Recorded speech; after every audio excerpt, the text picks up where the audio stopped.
kon alert level number 1 suno pa sa gobernador. Siya kon matamaan kita kanubo sa aton sining kwan sa aton sining alert level basi madisgrasya pata. Siya diri lang taanay sa alert level number 2 mga kaksyon ti mayo manang kwan pananawan sang gobernador sang Negros Occidental. Pero ti kahapon pila bala kabilog ang nabakunahan diri sa probinsya sang Negros Occidental. Kay kahapon kita ko halos ang mga banwa kag kasyudaran sa probinsya gindagsa sang nagpabakuna, first dose, second dose, mga pidya naton kag mga booster shots man, no? Pero check naton bala ang gobernador sang Negros Occidental kung may data na sila kag kumalabot ang target ta sa 3 kadlaw. Online sa hotline. Sa aton sininga linya, wala sang liwan, Governor Jose Yonyo Lacson. Sir Gov, good morning. Welcome to Action Radio Bacolod. This is Action Brian Morden. Good morning, Action Brian. Kag sa mga suki mo na nagapamate, mayong aga, mayong buntag kanina tanan. Salamat Jodog. Gob, aning buntagad. Gob, kumusta? Ang first day gahapon sa 3-day national vaccination sa Pilipinas. Kumusta kita diri sa Negros Occidental, Gov? Okay, originally, ang target ng Pilipinas is 15 million doses, no, for 3 days. Yes. But because damo man mga liga nag-raise ang concern na do kataas ang target, especially in League of Governors through our President Velasco of the province of Marinduque, gin-raise ng issue na kay Secretary Anyo, informing na medyo mataas ang target, no? So what happened after that meeting, gin-lowers ang national government ang target from 15 million down to 9 million. So that is 60% of our original target. So ang original target for Negros Occidental for 3 days was 500,000. Wow. 500,000 and change. So if we bring that down to 60%, so 300,000. Okay.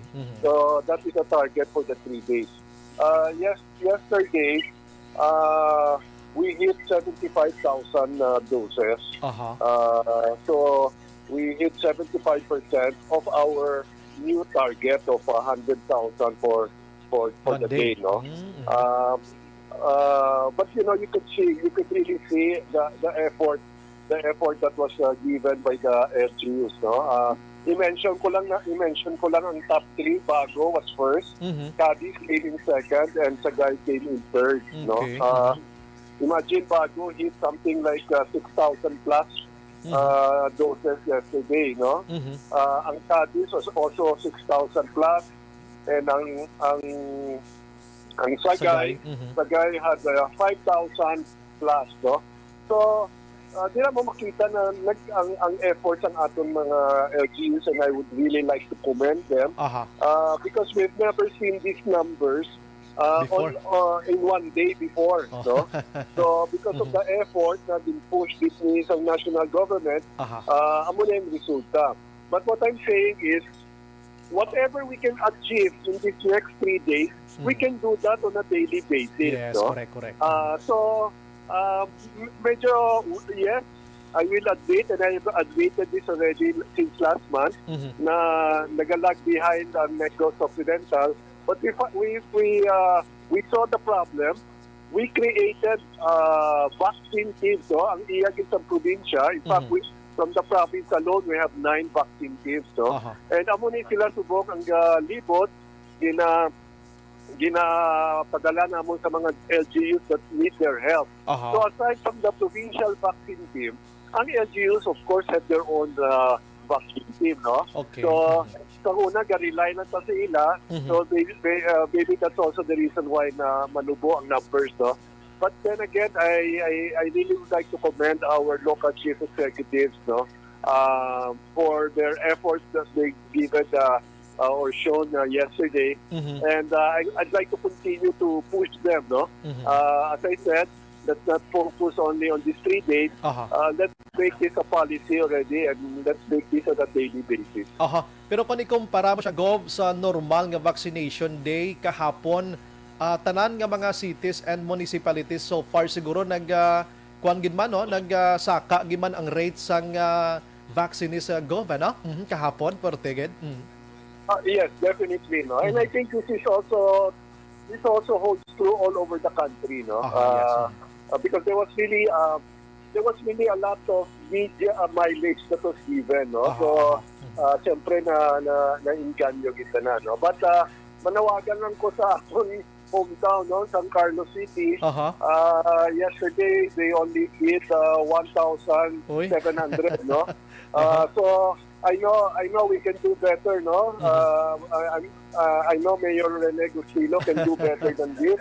So come on, let's push it harder, no. Our vaccine team, which I think we will be sending our vaccine team there, I think tomorrow, and they will stay there beyond the 3 days, no. So come on, San Carlos, let's push this and let's do better than what we did yesterday. Ining 75% out of 100 pa sa daily Gov. Kung ini mixed man ini Gov, no? Mixed man ini siya. First dose, second dose. No? First dose and second dose. And by the way, there were some also who had their booster shots already, no? Pero very very minimal, no. But ini siya first dose and second dose man gid ang nagpapakuna kahapon. Okay. Anyways, ang Negros Occidental so far, ang target naton nga malabot ang herd immunity gani Gov, medyo nalipat na kami mga pila gani Gov. 1.8 million, no. Ang atong target, 1.8 million. So definitely, I've already announced this and I've already mentioned this sa DOH na hindi nato ma-reach ang target by December. So we have a new target month of February of 2022. So I hope na we can reach that herd immunity by February kung makontinue naton ang ginpakita natong kahapon. Okay. Subong Gov, mga pila na kita tanan ang nabakunahan fully and first dose sa Negros? I understand we've already hit 27, no? 27%, no? Okay. Pero I'm not very sure about that figure, no? Let me get back to you after these 3 days. You know, so para mas ma-update natin kung di naka-standing. But you must remember, a month ago, we were only up to 21%, 22%. No? So this past week, there's a marked improvement. And now, after these 3 days, we will officially announce where we stand right now. Yesterday, Gov, kita kung ginmantod nga may mga barangays posting social media nga kadamo ginman sa mga gymnasium nila ang nagtalalambong, ano. Gov, may ideya ka kung natong kahapon nagpalabakuna those people gihapon nga may mga hesitancy bala sa mga group of religious group, mga atong nahadlok sa amuni, ang iban guro Gov daw nagpabakuna na gid sila. Anong sa report mo da, Gov? Yes, I'd like to think so. But I think it's really more na in-push din pala. Yes. Dako kitang bulig ng media sa pag-inganyo sa mga pumuloyo. But of course, we're still facing the challenge of hesitancy, no? So I hope na continuous kaya po ng media because many of us already have been vaccinated and wala man to mga hambal nila na ma-zombie ka, kung kamuna pala. So I think by now, makita man nila na really definitely mga fake news to, no? So media continue to convince our non-believers, no? I think they're down to 20%, no? But that's still a big number. And I hope, you know, they can see what's happening yesterday and the 2 days to come. And also, very clearly, the virus is still in control, no? Yes, ang virus niya po nagdadiktar kung ano ang sitwasyon sa kalibutan, no? Especially with the new discovery of a new variant. So, muna, let's continue to be vigilant. Hindi natin dulaon ang pinaka-basic, which I think is the face mask. If you can see ang natabo sa Europe, sana numero nila na naog na get, nagkumpiyansa na sila, why na nila dina-require ang face mask, no? So, kita sa Pilipinas, I hope we will never let our guards down. We will continue to use ang face mask.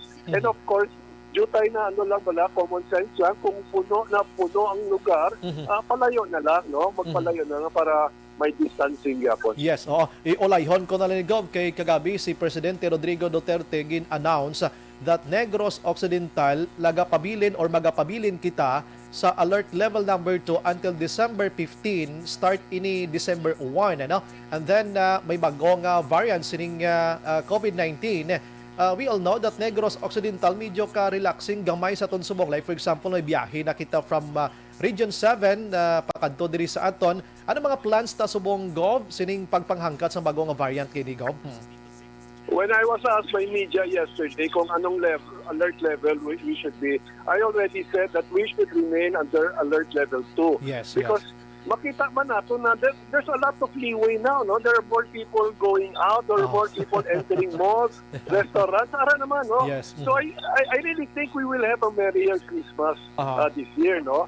So pero hindi natin i-open up na kita 100% pala. Yes. So I really think this, no? And then, you know naman the province, we still require travelers going inside our province, coming from other regions, no? We still require an S-Pass. And of course, gina-check it natin na, no? We are really checking if their box card or RT-PCR are authentic or legitimate, no? Even sa mga nagasakay sa mga bus, gina-inspect natin, and I think you heard the news that recently we had to ask some passengers to step out of the buses, and we brought them to our Silay quarantine area, no, because they did not have any documents. So I really think that S-Pass should still be required, especially now with the threat of the Omicron. Action, Brian. Tanan ng mga variants naghapit kita Pilipinas. Yes, correct so, na. we can expect in new variants mahapit din sa Pilipinas. Yes. No? So that's why I really think I'm really pushing na gamiton gid naton ang S-Pass. And para ma-check naton ang ilang mga documents ng ilang gina-present. Also, the province Gov gina-consider na subong ang like for example, basi mag-strict naman ta sa aton sining border control if in case gid man ano ta kabalo situation ta scenario ta Gov. Definitely, no. We should be, the situation is really very fluid, no. Right now we can have a sense of balado. A lot of leeway na do kanubot na sang numero, but of course anytime there's God forbid another surge, we will, and if we have to close the borders, we will close the borders. Gov, ang imo liwat panugyan for Negros Occidental, bugos nga Negros kag Bacolod, nagamonitor sa aton subong. Go ahead, Gov. Well, first of all, let's thank the Lord na dinbuligan niya man ta na magpanaog sa aton active cases, no? But at the same time, while we are projecting to have a merrier Christmas, let's continue to be vigilant. Hindi kita malipatan sa paggamit ng face mask, and of course put some distance, no? And by the way, please do not throw away your face shields, no? Let's just be ready because there might be a time that we may be needing it again, no? So again, let's continue to be vigilant, and I'd like to wish everyone a Merry Christmas. Yes, thank you, Gov. Good morning. Mabuhay ka, Gov. Thank you, Gov. Thank you, Action Brian. Action Hotline. Okay, may mga lugar nga medyo nubo ang turnout kahapon, even though sang kampanya nga sobra sining 3-day nga vaccination program sa gobyerno, sa bugos nga Pilipinas. Kag doon nakakadlaw man kita kay Gov Lacson, no? Amo ni Action Oliver, believe ko klase tawo, kayang hometown niya, amo pa no targetan niya siya dutay pa nga tuklod bi Mayor ni Gustilo be. Action Hotline. Pagkadako sang syudad mo da mga 1,000 lang na bakunahan, what? Ikaw maitod, no? Baga muna, no? Anyway, stay congratulations man sa tatlo ka mga muni o kon cities, ano? Nga nag top 3 ano sa kadamuon sining nabakunahan kahapon, pero ting iba paninguha man. Action Hotline. Sige, mga kaaksyon, ano? Las 8:37 na sa aton sining nga pagpangalagad. And pagbalik naton kanadugay, kabay pa malabot naton si Attorney Renisito Novero, mga kaaksyon. Kag ipamangkot na ribaw, may isa ka policeman nga nag-text